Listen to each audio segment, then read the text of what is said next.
Pangkawitan acara kajian dina sonten ayeuna.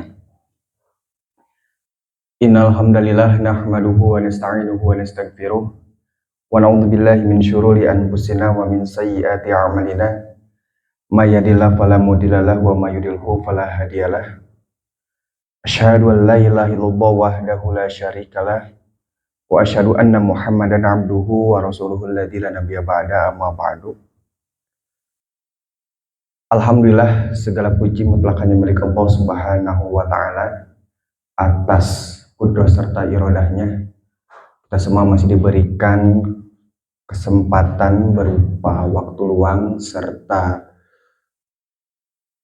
kesehatan untuk senantiasa terus kita syukuri dalam ruang lingkup aktivitas kita sebagai hamba Allah Subhanahu wa Ta'ala.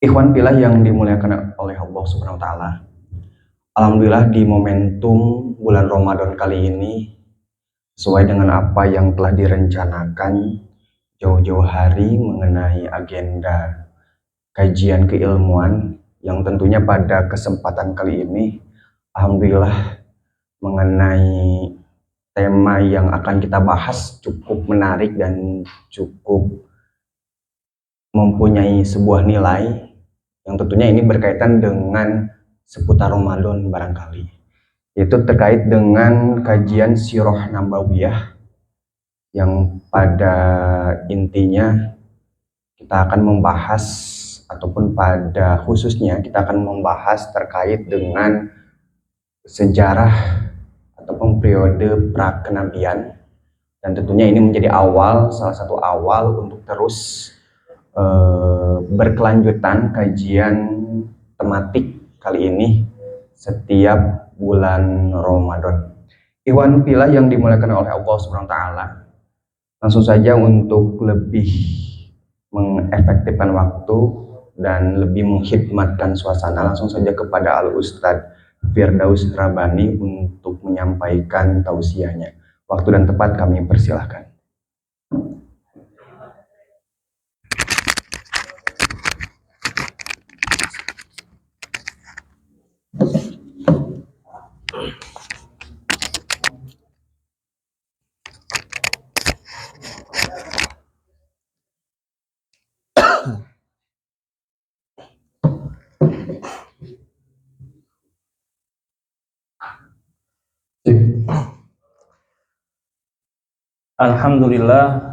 Alhamdulillahil azizil jabbar alladzi ja'ala al-jannata tajri min tahtihal anhar wa ja'ala an-nara maswa bi'sal qarar. Shalatu wassalamu ala asyrafil anamil mukhtar wa ala alihi wa sahbihi wa man tabi'ahu bi ihsanin ila yaumil bawar. Asyhadu an la ilaha illallah wa asyhadu anna Muhammadan abduhu wa rasuluhu la nabiyya ba'da, amma ba'du. Rabbi shrah li sadri wa yassir li amri wahlul 'uqdatam min lisani yafqahu qawli. Ahibbail kiram, marhaban ya Ramadan. Saudara-saudara yang Allah rahmati, dalam kesempatan yang emas ini kurang lebihnya sedikit yang atau banyak dari apa yang akan Al-Fakir sampaikan terkait tentang proses potret hidup dari seorang Nabi Muhammad yang terbagi menjadi beberapa fase, diantaranya fase sebelum kenabian atau sebelum dimana beliau dilantik menjadi seorang nabi. Yang kedua fase dimana detik-detik atau saat dimana beliau menjadi seorang nabi, dan yang ketiga ada fase dimana fase Madinah, dimana beliau menjadikan fase dimana ini tugas akhir dakwah beliau. Yang pertama yang akan Al-Fakir sampaikan tentang fase di mana sebelum ada proses pelantikan menjadi seorang nabi. Ada kejadian-kejadian besar di mana sebelum Nabi Muhammad lahir itu menjadi isyarat alam yang terjadi hampir di setiap tempat. Bukan hanya menjadi sabda-sabda yang terkunci rapat dalam setiap kitab-kitab suci sebelum Quran. Kan dikisahkan dalam atau tertuang termaktub dalam Alkitab, dalam Injil, dalam Taurat tentang eksistensi seorang nabi akhir zaman yang akan menyempurnakan ajaran-ajaran sebelumnya gitu. Dan itu tertuang dalam kitab-kitab suci baik di Taurat atau di Injil gitu. Bukan hanya secara tekstual itu termaktub dalam kitab suci mereka, melainkan secara kondisi alam. Seperti contoh, dulu ada yang disebut dengan kerajaan Persia. Saat itu kerajaan Persia dipimpin oleh seorang raja bernama Anushirin. Anushirin itu dia memiliki satu istana besar, luas. Gitu. Yang kita tahu mungkin sekarang Persia itu adalah negara Iran. Nah, detik-detik menjelang Nabi Muhammad lahir, beberapa bagian dari kerajaannya itu, bagian dari istananya itu hancur, balkonnya hancur, tiangnya runtuh. Terus bukan hanya itu saja, api yang lama disembah ya oleh kaum Majusi saat itu pun padam ketika Nabi Muhammad hendak lahir. Bukan hanya itu saja, ketika Sayyidah Aminah, ibunda dari Nabi Muhammad, katakan hendak melahirkan seorang anak mulia, tiba-tiba keluar di antara dua kakinya cahaya yang menyinari seluruh kota Syam. Itu pertanda bahwa banyak kejadian-kejadian besar demi istiqbalun Nabi Shallallahu Alaihi Wasallam, menyambut Nabi Muhammad Shallallahu Alaihi Wasallam.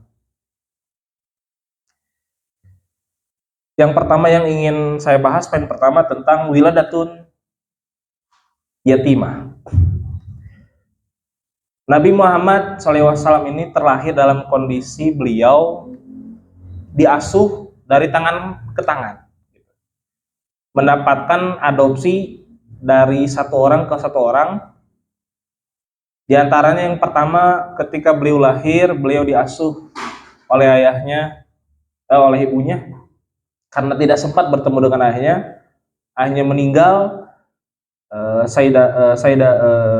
Abdullah ya, Abdullah bin Abdul Muthalib meninggal ketika hendak mencari nafkah gitu ke satu kota, atau hendak mencari bertemu dengan keluarganya di satu tempat yang jauh, kemudian meninggal tengah jalan. Setelah itu Nabi Muhammad yang beberapa bulan kemudian melahirkan, Aminah melahirkan, Nabi Muhammad akhirnya diurus oleh ibunya gitu. Nabi Muhammad diurus oleh ibunya. Terus selang beberapa lama Nabi Muhammad dititipkan di satu perkampungan yang secara notabene, secara bahan pokok makanan, terus ekosistem alam, terus secara kualitas komunikasi itu dipandang lebih baik daripada perkampungan yang lain. Ya, di perkampungan As-Sa'diyah, Bani As-Sa'diyah. Nah, di perkampungan ini Nabi Muhammad dititipkan oleh ibunya.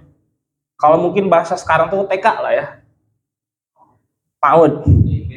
Kenapa dititipkan di perkampungan Bani Sa'diyah? Karena bahasa yang berada dipakai oleh perkampungan itu bahasanya sangat, kalau bahasa Sunda majero misalnya, bahasa karuhun. Bahkan Nabi Muhammad SAW menjadi satu-satunya manusia di bangsa Arab yang paling fasih mengucapkan huruf Dod. Itu akibat didikan dari didikan Bani As-Sa'diyah. Nah, ini menjadi dalil bahwa seorang pemimpin besar dia harus tercipta dari tempat di mana tempat itu akan menggodok pemikirannya, menggodok mentalnya, termasuk bahasa. Karena pemimpin dia harus mampu menyampaikan amanat besar melewati perantara media, yaitu bahasa. Kalau kemampuan berbahasanya lemah, akan sangat sulit diterima oleh khalayak umum. Nah, Nabi Muhammad jauh-jauh sebelum menjadi seorang nabi, seorang pemimpin besar, beliau dilatih dengan berbahasa Arab yang sangat baik. Kalau bahasa kita nahu sorot teh kalatih gitu. Bukan hanya itu saja. Di perkampungan Bani As-Sa'diyah pun Nabi Muhammad disusui oleh seorang perempuan, Suwaibah. Kenapa? Karena ini menjadi satu budaya pada saat itu bahwa kualitas air ASI, air susu ibu itu di perkampungan itu sangat dipertaruhkan, sangat diperebutkan gitu. Ini menjadi dalil juga bahwa asupan makanan yang dikonsumsi oleh Nabi Muhammad bukan sembarang makanan. Kalau tadi bahasa yang diajarkan bukan sembarang bahasa, perkampungan yang jadi tempat belajar Nabi Muhammad bukan sembarang perkampungan, begitupun makanan, asupan makanan yang dimakan atau diminum oleh Nabi Muhammad bukan sembarang makanan atau minuman. Jadi seorang calon nabi itu dari secara nasab, secara kejadian detik-detik menjelang lahir, termasuk setelah lahir, semua betul-betul dijaga. Semua betul-betul istilahnya dimuliakan. Gitu. Tidak seperti paradigma-paradigma di agama orang dengan berbagai bentuk kejadian-kejadian lahir dan sebagainya. Nabi Muhammad betul-betul dimuliakan bahkan sebelum lahir. Bahkan sebelum istilahnya jauh-jauh ribu-ribu tahun Nabi Muhammad sebelum lahir, isyarat seorang nabi akhir zaman itu akan terlahir dengan kondisi yang sangat mulia, nasab yang terpilih dari nasab yang sangat mulia. Gitu. Nah, barulah setelah dititipkan di perkampungan Bani Asadiyah, ada satu tragedi di mana syaqqu sadri atau proses pembelahan dada. Di situ Nabi Muhammad didatangi oleh 2 malaikat, kemudian diambil bagian dari anggota tubuhnya, kemudian disucikan sehingga tidak menjadi tempat bagi setan atau iblis untuk bersemayam, untuk memberikan satu godaan. Bahkan Nabi Muhammad mensinyalir seluruh manusia itu ditemani oleh seorang jin, di mana jin ini akan pasti menyuruh kepada sesuatu yang buruk. Tapi jin yang bersamaku sudah masuk Islam, sehingga tiada lain hal yang membuat dia melakukan sesuatu, pasti dia melakukan menyuruh kepada kebaikan. Setelah kejadian itu ada proses pembelahan dada yang disaksikan oleh teman-teman sebaya Nabi Muhammad, termasuk juga disaksikan oleh ibu angkat ya daripada Nabi Muhammad. Karena rasa takut akhirnya dikembalikanlah kepada ibunya, Aminah. Dikembalikan kepada ibunya karena dikhawatirkan ada kejadian-kejadian yang aneh. Gitu. Ini jadi dalil juga di mana seorang nabi itu, seorang pemimpin besar, selain punya asupan makanan yang bagus, selain dia berbahasa dengan bahasa yang sangat indah, terdisiplin, nasab yang sangat terjaga dan mulia, dia juga harus terjaga dari mentalitas. Jadi mentalnya dijaga. Jangan sampai seorang calon pemimpin besar itu dia baru masalah kecil sudah mundur.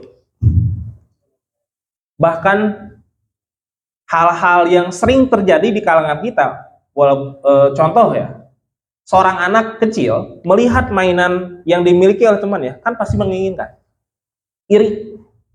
Seorang anak iri karena temannya punya mainan, akhirnya dia datang kepada orang tuanya ingin dibelikan. Nah, sifat seperti itu mungkin sifat yang lumrah terjadi pada seorang anak. Jadi rasa iri tentang barang yang dimiliki kawannya.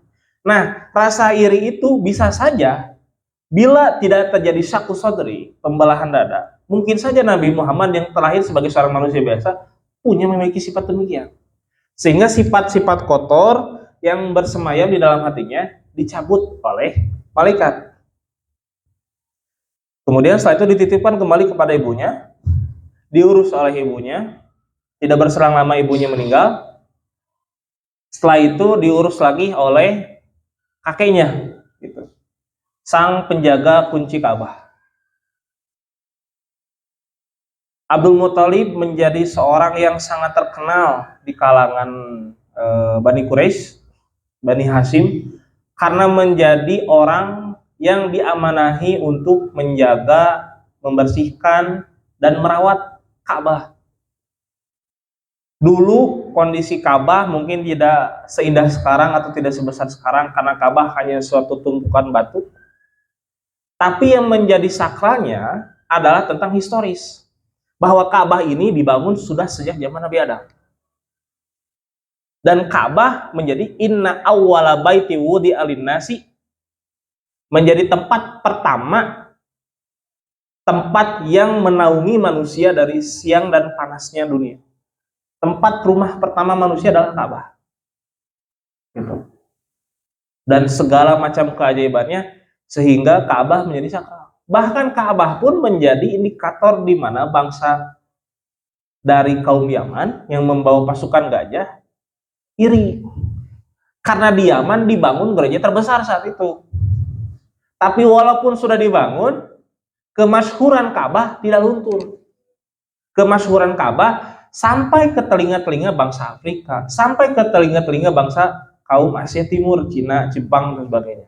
Mereka datang berbondong-bondong ingin melihat Ka'bah itu seperti apa. Sehingga terjadi kemunculan rasa iri, terjadilah ekspansi kaum pasukan gajah datang ke Ka'bah.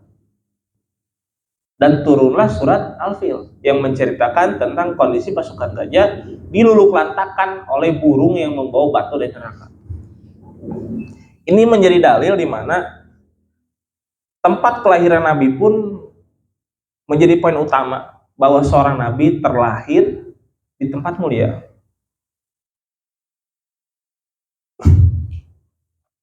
Setelah diurus oleh Abdul Muthalib kakeknya, kemudian kakeknya meninggal di usia Nabi Muhammad SAW 8 tahun.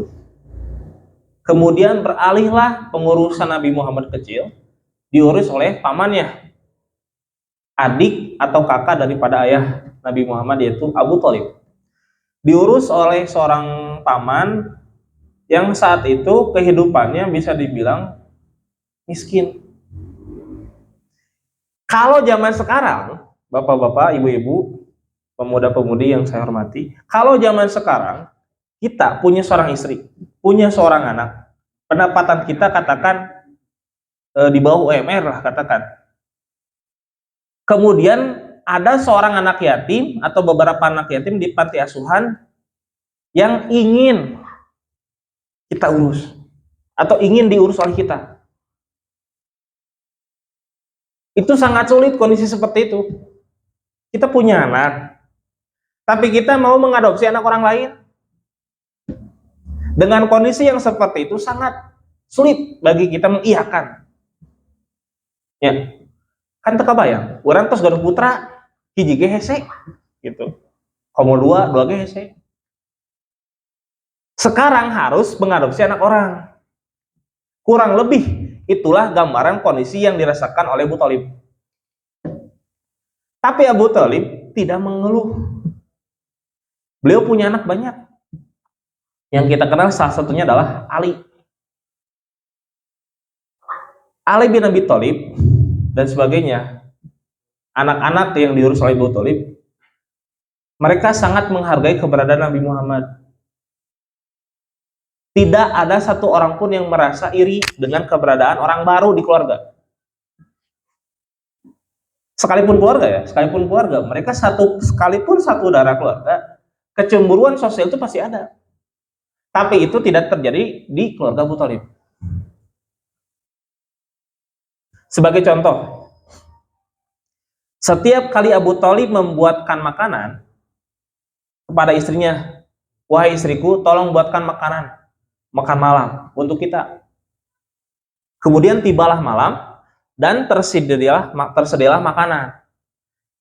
Dan makanan itu terbatas jumlahnya. Dulu makanannya hanya gandum, roti, minyak, samin. Daging pun hanya beberapa potong. Sedangkan jumlah perut, jumlah mulut banyak. Apa yang terjadi? Yang terjadi adalah semua anak-anak Abu Thalib, istrinya termasuk Abu Thalib, mempersilahkan dahulu Nabi Muhammad makan sebelum mereka makan. Jadi mempersilahkan Nabi Muhammad makan sampai kenyang, baru nanti sisa makanan yang dari beliau makan dimakan oleh keluarga Abu Thalib. Itu yang terjadi. Dan apakah Abu Thalib dan keluarganya melakukan sikap hal yang baik kepada Nabi Muhammad karena tahu Nabi Muhammad akan jadi seorang nabi? Tidak. Abu Thalib tidak pernah tahu Nabi Muhammad itu akan jadi seorang nabi. Anak-anaknya pun tidak pernah tahu bahwa Nabi Muhammad itu akan jadi seorang nabi. Tapi kenapa sikap mereka begitu baik kepada Nabi? Inilah yang dimaksud dengan tanda-tanda yang memuliakan sosok pemimpin akhir zaman. Karena sikap Nabi Muhammad.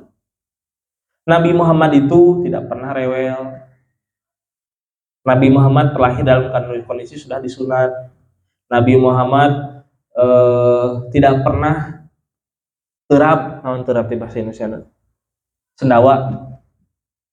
Karena sendawa tercipta dari porsi makan yang sangat banyak. Nabi Muhammad tidak pernah makan terlalu banyak. Makanan dijaga. Hal yang sangat aneh, para pemuda-pemuda yang Allah rahmati, hal yang sangat aneh, dulu di perkampungan saya, di Pos Kidul, ketika saya usia TK atau kelas 1 SD, kurang lebihnya mungkin saya pribadi dididik untuk bangun subuh, katakan. Bukan hanya saya saja, tetangga pun demikian. Tetangga-tetangga di rumah saya pun demikian. Di Sansan, Endiu, dan sebagainya, mereka dididik untuk bangun subuh. Tapi kejadian itu menjadi sangat hal gorib, syai'un gorib, hal yang aneh. Kenapa hal aneh? Karena biasanya sholat subuh diisi oleh para pemuda dan orang tua. Faktanya tidak ada di situ orang tua dan pemuda, hanya sedikit mungkin. Maksud saya, pendidikan itu menjadi hal yang sangat penting ketika si anak memang dididik, gitu maksudnya, dengan sebaik-baik didikan. Walaupun mungkin tidak bisa menjadi hal yang sangat sempurna dalam proses pendidikan anak, tapi setidaknya kan itu menjadi bukti bahwa mempersiapkan masa depan harus disiapkan dari masa sekarang. Kurang lebih pendidikan yang dialami oleh Nabi Muhammad pun demikian. Jadi dididik dia dari proses pertama tadi nasabnya. Nabi Muhammad dipilih nasabnya dari nasab yang paling bagus. Terus bahasa tempat dia berlingkungan, berkomunikasi dengan teman-temannya.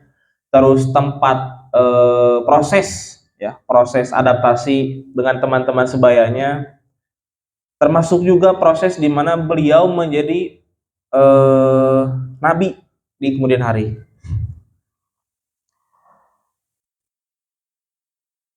Kemudian setelah dititipkan kepada pamannya, barulah di usia yang menjelang sedikit dewasa, beranjak dewasa, usia-usia balik, Nabi Muhammad itu dibawa oleh Abu Thalib untuk berdagang ke Syam. Jadi Syam itu berarti ke arah utara Arab Saudi. Kenapa dibawa dagang? Karena Abu Thalib tidak mungkin meninggalkan Nabi Muhammad dengan kondisi sendiri. Nyulkeun budak di imah nyalira kan mungkin. Dicanak. Dibawa oleh Abu Thalib itu ke Syam. Di usia beliau yang masih terpaut muda sekitar 12 tahun. Dibawa ke Buhairo, ke satu tempat. Ketemu dengan seorang pendeta di Syam teh. Detik-detik beberapa puluh meter menuju tempat dagang. Jadi dulu ada kebiasaan di mana bangsa Arab sering berdagang dan dagangnya itu secara imigrasi gitu, datang satu tempat ke tempat yang lain, secara okupasi, jadi menduduki satu tempat gitu. Dan dagangnya itu ya seperti itu, membawa unta, barang dagangan. Jadi dagang sesuai musim. Sehingga menjadi sejarah besar bagi dunia tentang industri perdagangan terbesar atau yang menjadi sejarah perdagangan, kurang lebihnya pasti kejadian di bangsa Arab itu termasuk. Karena bangsa Arab menjadi rute pertemuan peradaban, rute pertemuan bahasa, rute pertemuan keyakinan dan sebagainya. Nah, Nabi Muhammad saat itu dibawa oleh Abu Thalib ke kota Syam, ke daerah Syam. Syam itu mungkin sekarang 4 negara. Ke negara Syam dibawa, tetapi sebelum sampai di tempat dagang, beliau beristirahat di satu pohon. Nabi Muhammad kecil itu beristirahat di bawah satu pohon, di mana pohon itu dilihat oleh seorang pendeta yang baru keluar dari kanisah, dari gereja. Kemudian pendeta ini, kalau mau bahasa orang mah ruas gitu, Jo langsung ka jero, langsung ke dalam gereja, dia melihat beberapa lembar Alkitabnya dan dicek bahwa tidak ada seorang manusia pun yang duduk bersandar di pohon itu kecuali para nabi. Sejak zaman Nabi Adam sampai zaman saat itu tidak ada manusia yang bersandar di pohon itu. Apa yang menjadi istimewanya pohon itu? Pohon itu ketika ada seseorang yang bersandar di situ yang pasti dia adalah seorang nabi, pohon itu akan merunduk. Karena terik panas saat itu melindungi dari terik panas, pohon itu merunduk, melindungi si orang yang ada di bawahnya. Kejadian itu langsung dieksekusi oleh sang pendeta. Dia langsung menyuruh Abu Thalib, wahai kafilah Quraisy, singgahlah sebentar di gereja kami, istirahat. Lalu mereka pun istirahat dan memanggil Nabi Muhammad, wahai ponakanku, gitu ya, sini sebentar. Kemudian seluruh teman-teman Abu Thalib mereka beristirahat di dalam gereja dan sebagainya karena kan panas. Dan mengajak Abu Thalib berbicara secara empat mata di satu ruangan khusus dengan si pendeta itu. Sedangkan Nabi Muhammad, ini hebatnya, Nabi Muhammad tidak masuk gereja. Di sini jadi dalil bahwa Nabi Muhammad dijaga, akidahnya dijaga. Saat itu kaum Bani Quraisy Quraisy itu melakukan satu pemahaman yang bisa dibilang diantaranya paganisme, gitu, menyembah berhala atau melakukan satu istirakul ilah, jadi Tuhannya banyak. Gitu.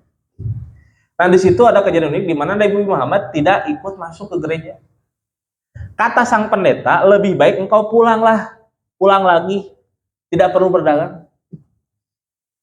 Abu Thalib heran, kenapa tidak perlu? Kemudian pendeta menjawab, karena jika engkau bertemu dengan orang Yahudi di Syam, ingat, Syam itu salah satunya adalah Palestina. Berkembang biaknya bangsa Yahudi, bangsa Israel di Palestina, menjadi titik pertama, titik awal, rumah pertama bagi mereka. Jadi sangat wajar.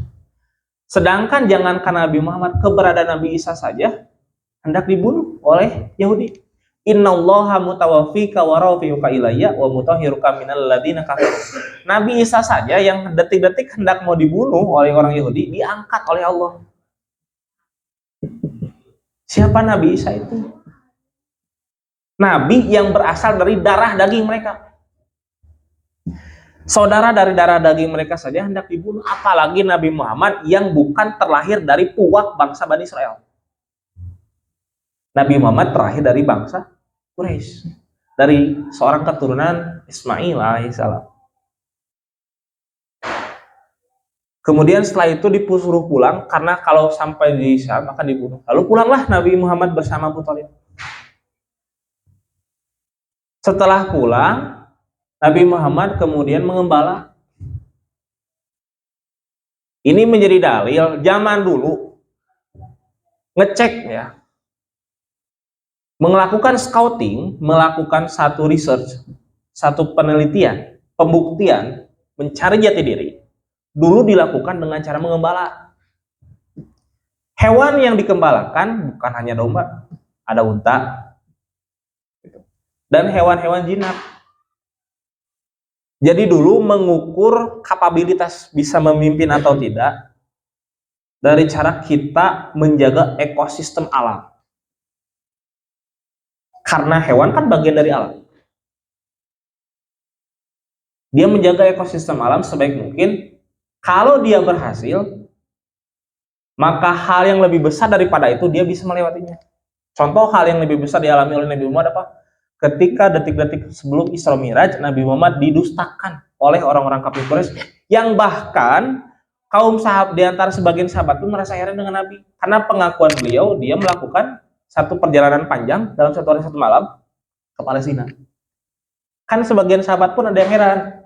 Kemudian di situ Abu Bakar orang pertama. Kalau ada ucapan yang lebih aneh daripada ini, saya percaya jika itu keluar dari lisan beliau. Abu Bakar berkata demikian karena saking hebatnya tuduhan dan ketidakpercayaan kepada Nabi Muhammad. Nah, keberhasilan dakwah Nabi Muhammad salah satunya karena faktor pendidikan yang dialami oleh beliau sejak kecil. Nah, beliau setelah itu mengembala Ra'yul Ghanam. Poin selanjutnya adalah Ra'yul Ghanam. Jadi beliau mengembala sebagaimana pemimpin-pemimpin dahulu. Talut sebelum menjadi raja pertama Bani Israil, dia adalah seorang pengembala, seorang petani. Jadi dulu pekerjaan itu mempunyai nilai filosofis yang sangat hebat. Sebagai contoh, jika seorang nabi dibuatkan profesi, apakah itu jadi tukang dagang kupat tahu, apakah jadi tukang ojek, apakah jadi polisi, pemadam kebakaran, apakah jadi seorang pelaut atau nahkoda atau masinis. Jika seorang nabi, profesi nabi, dikonversikan ke dalam bahasa kita, kira-kira pekerjaan apa yang cocok? Al-munasib wal mutabik, yang kurang lebih sama dengan pekerjaan nabi. Dulu ketika kelas 3 sanawiyah saya belajar ilmu mantik dari guru yang bernama Ustadz Nuruddin almarhum. Beliau mengatakan ketika baiat di Cibego, pekerjaan yang paling mirip dengan seorang nabi jika dikonversikan di zaman sekarang adalah seorang pengirim surat pos. Orang-orang yang kerja di kantor pos yang mengirim surat kabar, atau orang-orang yang membuat koran, dia membagi-bagikan koran, itu kurang lebih gambaran dari seorang nabi. Karena nabi berasal dari kata naba'a, artinya berita, munabbiun. Karena menggunakan sifat mubalaghah sehingga bentuknya nabiun. Fa'il dari kata munabbiun, naba'a, berita. Amma yatasa'alun anin naba'il adin. Naba, berita yang sangat besar. Artinya ada profesi hebat yang melebihi semua profesi yang ada di alam dunia. Nah, termasuk salah satu profesi yang dijalani oleh Nabi Muhammad, selain menjadi seorang pengantar berita, Nabi Muhammad menjadi seorang pengembala dan seorang pedagang. Kemudian setelah itu Nabi Muhammad beranjak dewasa dan sampai di usia remaja. Nah, di sini ada beberapa kejadian di usia remaja. Salah satunya adalah kejadian yang disebut dengan Hilful Fudul. Jadi ceritanya Hilful itu kan, Hilful itu janji, sumpah. Fudul itu artinya orang-orang mulia. Dulu di Mekah ada seorang pedagang dari kota Yaman, dari kota yang dinamakan kota Az-Zabid, datang ke Mekah untuk berdagang. Kemudian sang pedagang ini bertemu dengan seorang preman di Mekah, calo. Setelah bertemu dengan preman ini, kemudian melakukan transaksi. Tetapi barang yang telah dibeli tidak dibayarkan. Artinya sang pedagang tidak mendapatkan hak. Ini kejadian di mana saat Nabi Muhammad masih remaja. Kemudian setelah itu sang pedagang menagih. Mun bahasa orang mah, "Mang, bayar atuh, da kuring teh atuh nyikreuh teh. Memelaan jang ieu gitu. Nyikreuh jauh teh jang ieu, jang dagang." Tapi sang preman tidak menghiraukan. Akhirnya dia berteriak. Berteriaknya bersair. Ya ali fihri limazlumin bidau'atihi bibatni Makkah na ini daer na idari wan nafri wa muharramun as'ad lam yaqdi umratuhu ya lirijal wa bainal hijr wal hajar al baitu hada liman tammat marwatuhu wa laysa lil fajir al ma'fun wal qadar. Wahai keturunan Fihir, maksudnya Bani Quraisy, tolonglah orang yang pedagangnya dizolimi di tengah kota. Sementara ia jauh dari rumah dan sanak keluarga dalam kondisi berihram, rambut kusut dan belum menyelesaikan umrohnya. Kemudian setelah itu datang ke salah satu warga yang menjadi orang terkemuka di Mekah. Tolong, masalahnya memang sepele, gara-gara barang dagangannya tidak dibayar. Tolong saya, salah satu rakyatmu, orang di kampungmu tidak memenuhi haknya sebagai seorang pembeli. Kewajibannya sebagai seorang pembeli. Kemudian sang pembesar di Bani Quraisy ini, dia memanggil seluruh para orang-orang mulia se-Mekah untuk berkumpul di satu tempat dan waktu yang sama dan melakukan satu perjanjian. Siapapun yang datang ke Mekah aman.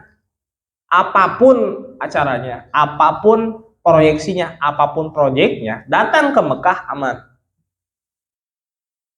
Tidak pernah akan disakiti, apalagi dibunuh. Sehingga kejadian ini menjadi salah satu kejadian besar yang saat itu Nabi Muhammad berusia kurang lebih 15 tahun. Terus apa pentingnya dan relevansi hubungannya dengan Nabi Muhammad? Secara tempat, ya, kita sangat sulit menemukan satu tempat perkampungan di mana sesama tetangga saling melindungi. Kita hanya melindungi kalau sudah terjadi. Mun geus kapaukan kakarak nulungan, mun geus labu kakarak ditulungan. Kan aya dari beberapa segmen, beberapa detik sebelum labu, sebelum terjadi kan kita bisa melakukan protek. Ini menjadi dalil bahwa perkampungan yang ditinggali oleh Nabi Muhammad, salah satu kelebihan yang dimilikinya adalah adanya sisi kepedulian. Siapapun yang datang ke situ akan aman, dijaga. Dan ini menjadi satu kelebihan. Karena sangat jarang ada satu negara sesama tetangga saling peduli. Bukan hanya tetangga, orang asing datang ke perkampungan itu pun akan dilindungi. Bahkan nanti ketika Fathu Mekah kan, Nabi Muhammad datang ke Mekah, ya, melakukan ekspansi dengan 4 arah, 3 arah dari bawah, 1 arah dari belakang. Kemudian masuk ke Mekah tanpa ada perlawanan dan peperangan. Bahkan Abu Sufyan pun merasa ketakutan karena dulu kan menghina Nabi Muhammad. Kemudian Rasul mengatakan, "Man dakhala baita Abu Sufyan faqad aman." Siapa yang masuk ke rumah Abu Sufyan pun akan aman, terjamin. Jadi jauh-jauh sebelum terjadi adanya Fathu Mekah, pembebasan kota Mekah, Mekah pun sudah terbilang sangat aman sejak kejadian ini, Halful Futuh. Jadi lingkungan yang dihinggapi oleh seorang Nabi, dia harus betul-betul menjadi koneksi gitu ya.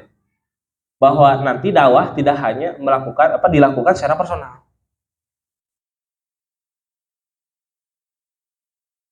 Kemudian setelah itu menjadi poin terakhir dalam pembahasan Al-Fakir adalah tentang Harbul Fijar.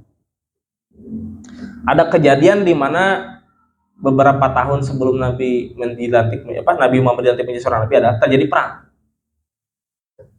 Ini jadi subhat bagi kalangan mustasyrik, kaum orientalisme, jadi kaum orang Kristen yang menyelidiki Islam tapi untuk dilihat kecacatannya saja.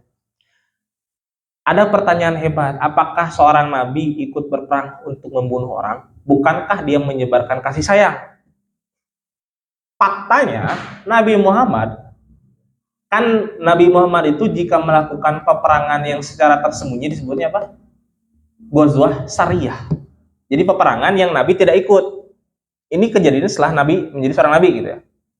Kalau peperangan itu diikuti oleh Nabi, disebutnya Ghazwah apa? Saya lupa lagi. Nah, sebelum menjadi seorang nabi pun, sebelum dilantik menjadi seorang nabi, Nabi Muhammad pernah ikut satu perang namanya Harbul Fijar. Fijar itu artinya meledak, hebat. Kenapa disebut Harbul Fijar? Karena ada peperangan yang terjadi demi melindungi Ka'bah. perang antara beberapa klan yang beraliansi dengan beberapa klan yang beraliansi. Nah, pada saat itu klan Bani Quraisy dia berperang dengan klan dari Qais Island. Nah, di situ kedudukan Nabi, posisi Nabi saat itu dia menyediakan anak panah. Gitu. Anak panah. Nah, ini jadi dalil. Jadi dalil. Dulu di zaman Khalifah Utsmani ada satu daerah jajahan. Khalifah Utsmani itu adalah satu daerah jajahan di Serbia, di mana setelah dijajah, kan setelah dijajah itu tidak akan dipaksa untuk masuk Islam. Mereka tetap dalam keyakinannya sebagai seorang Nasrani, tapi karena mereka berada di dalam pengawasan Khalifah Utsmani saat itu di Serbia, di bawah kekhalifahan bernama Bayazid. Di Serbia ini, setelah ditaklukkan oleh Turki Utsmani, ya, kemudian orang-orang Nasrani di luar daerahnya merasa benci kepada saudara-saudara Nasrani yang berada di Serbia karena tunduk patuh terhadap keyakinan orang Turki Utsmani. Padahal Turki Utsmani saat itu tidak memaksakan mereka untuk masuk Islam. Terjadi peperangan sesama orang Nasrani. Yang pertama orang Nasrani yang di bawah perlindungan orang Turki. Yang kedua orang Nasrani yang hendak menyerbu datang. Pertanyaan saya, apakah di situ orang-orang Nasrani di Serbia membelot jadi ikut teman yang sesama agama untuk menyerang meruntuhkan Turki Utsmani? Atau membantu Turki Utsmani mempertahankan daerahnya sekalipun berbeda keyakinan? Faktanya yang terjadi, orang-orang Nasrani yang berada dalam naungan Turki Utsmani, mereka ikut serta berada dalam pihak Turki Utsmani untuk mempertahankan daerah, melawan saudara mereka. Sama seperti Nabi Muhammad. Kan tidak menjadi dalil bahwa Nabi Muhammad ikut beraliansi dengan Bani Quraisy yang saat itu secara keyakinan sebagiannya kan tidak menyembah Tuhan, ya, paganisme. Kan tidak menjadi alasan halangan bagi Nabi untuk biarkan saja kampungku hancur dijajah. Biarkan saja Ka'bah hancur, diekspansi, diembargo. Terjadi imperialisme, katakan, biarkan saja. Karena mereka berbeda keyakinan denganku. Nabi tidak melakukan itu. Nabi ikut membantu. Bahkan menjadi poin terakhir adalah Nabi Muhammad menjadi manusia yang menentukan posisi batu Ka'bah yang saat itu hendak direnovasi. Kan semua kabilah memperebutkan hak. Kabilah saya yang paling mulia, jadi kabilah saya yang berhak memegang batu itu, batu Hajar Aswad. Yang satu lagi berkata demikian. Sedangkan saat itu Hamzah bin Abdul Muthalib menyuruh Nabi Muhammad untuk mengikatkan bajunya di leher. Dulu baju itu setelannya tuh ciga baju-baju gamis. Nah setelah itu kata Hamzah, ulurkan bajumu wahai ponakanku dan berikanlah keputusan yang bijak menurutmu menggunakan ini. Lalu kan yang jadi si baju itu kan dihamparkan di tanah. Kemudian setiap ketua-ketua kabilah menarik bagian satu pakaian kain itu dan disimpan batu di atasnya sehingga semua ketua kebagian untuk mengangkat. Jadi simbolis sertijab mun bahasa orang. Mindahkeun batu ka luhur. Nah, pertanyaannya atuh teu pira mindahkeun batu hunggu ka luhur mah kusorangan bisa. Henteu. Dulu mah sakral. Kan baheula mah aya paribahasa naon hal-hal sakral teh ciga ulah nonyuk ka kuburan ku curug. Mun geus nonyuk kudu digegel. Katakan. Dulu pemahaman mitos itu seperti itu sakral. Sama yang terjadi di zaman Nabi Muhammad pun. Memindahkan batu hajar ke tempatnya itu sakral. Akhirnya Nabi Muhammad membuat satu kebijakan di mana ya sudah angkat oleh semua ketua kabilah dengan cara si kainnya itu dipegang satu persatu per orang. Jadi si batunya disimpan di tengah, kainnya yang menjadi penyangga diangkat ke atas. Sehingga semua ketua terbagi mendapat jatah memindahkan batu. Nah, kejadian-kejadian besar itu menjadi potret panjang bagi perkembangan Nabi Muhammad sebelum menjadi seorang nabi. Jadi banyak asupan materi, baik materi dari sisi nasab, materi dari sisi asupan, bahasa, lingkungan, ekosistem alam, termasuk struktur genealogi masyarakat yang mengitari kehidupan Nabi Muhammad dan membuat tipikal karakteristik sosok pemimpin besar kurang lebih menjadi modal utama bagi Nabi Muhammad demi mengemban dakwah di kemudian hari setelah beliau menjadi seorang nabi. Mungkin itu saja yang bisa Al-Fakir sampaikan, kurang lebihnya mohon maaf bila ada kesalahan. Akhirul kalam, Rabbana atina fid dunya hasanah wa fil akhirati hasanah wa qina adzabannar. Assalamualaikum warahmatullahi wabarakatuh.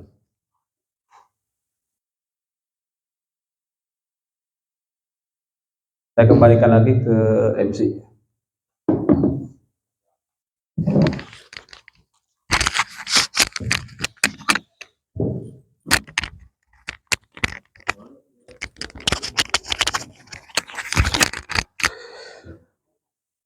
Terima jazakumullah khairan katsira kepada Al Ustadz Firdaus Rabbani yang telah menyampaikan materi yang luar biasa. Tentunya itu menjadi poin yang menarik yang disampaikan oleh Al Ustadz mengenai kajian Sirah Nabawiyah kali ini, mengenai proses sebelum katakanlah Nabi mungkin ya, baik yang diangkat dari peristiwa-peristiwa besar. Dan yang menariknya terkait tadi yang disampaikan oleh Al Ustadz, kita pahami bersama tadi dalam memahami sejarah, kalau yang saya pahami itu tidak hanya sebatas tekstual saja, tetapi kita harus memahami secara kontekstual, artinya menghadirkan fenomena-fenomena yang hadir pada waktu itu. Dicontohkan tadi seperti Nabi Muhammad ketika beliau dari proses kelahiran sampai dia menjadi nabi, tidak terlepas yang namanya dari faktor pendidikan. Seperti tadi contohnya kasusnya dia dididik bagaimana cara dilatih dalam proses mengembala hewan ternak, dan itu merupakan salah satu metode yang katakanlah pada waktu itu bisa menjadi suatu yang efektif ya, menghadirkan proses kepemimpinan yang bagus dan lain sebagainya. Ikhwan fillah yang dimuliakan oleh Allah Subhanahu wa taala, biar lebih interaktif mungkin ya, lebih karena waktu masih panjang, kurang lebih setengah jam lagi kita akan sesi diskusi ya. Untuk sesi yang pertama mungkin saya batasi terlebih dahulu 2 penanya dari Ikhwatul Iman sekalian. Barangkali ada? Bangga Ustadz Risan.